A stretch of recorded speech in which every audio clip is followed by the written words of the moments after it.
Welcome to What Not to Say to an Adoptee Part 2, a continuing educational series on the adoptee perspective and what non-adoptees can do to support adoptees. If you've already watched the first video, then you know the background of all this, so I'm just going to jump right in. Just be glad you weren't aborted. It's illogical to me that this phrase is usually used to dismiss an adoptee's narrative, but is typically not used on someone who is biologically related to their family. It's not a mutually exclusive argument. Anyone could have been aborted. It doesn't matter if you were adopted or not, you could still have been aborted. So adoptees have no more reason to be thankful for not having been aborted than anyone else does.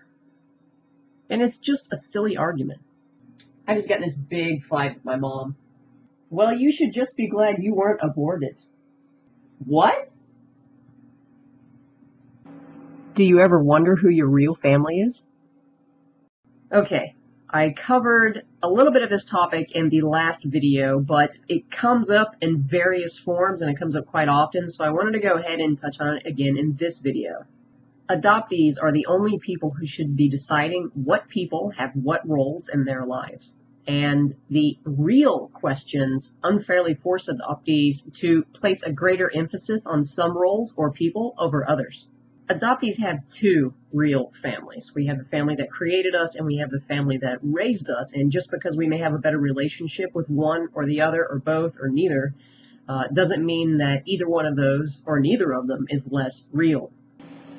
Other people have it much harder. This isn't a contest to see who has the biggest or the worst problem. Everyone has problems, and the problems people face are big to them. If a problem is different than the one you faced or that someone else has faced, it doesn't make that problem any less important to the person who has to face it.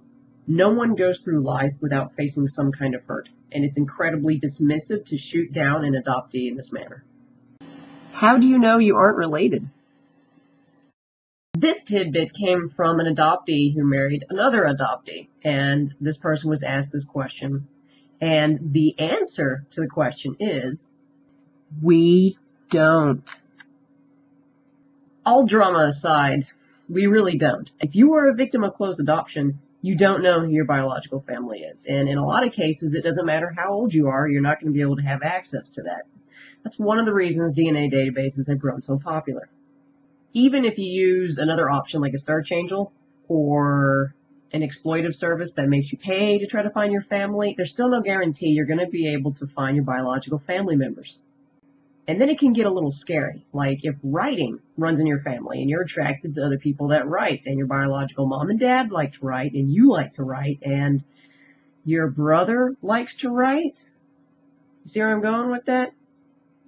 Come on, government, let's all avoid incest. It's time to open records. Searching for your bio family is disrespectful to your adoptive family. It's not disrespectful to anyone for a person to want to know their roots and their medical history. It's a perfectly normal and natural curiosity and need. It is detrimental to the health of an adoptee to make them feel shame or guilt for wanting to know this information. Don't think I've forgotten your comment, June Hamilton. This hat is for you.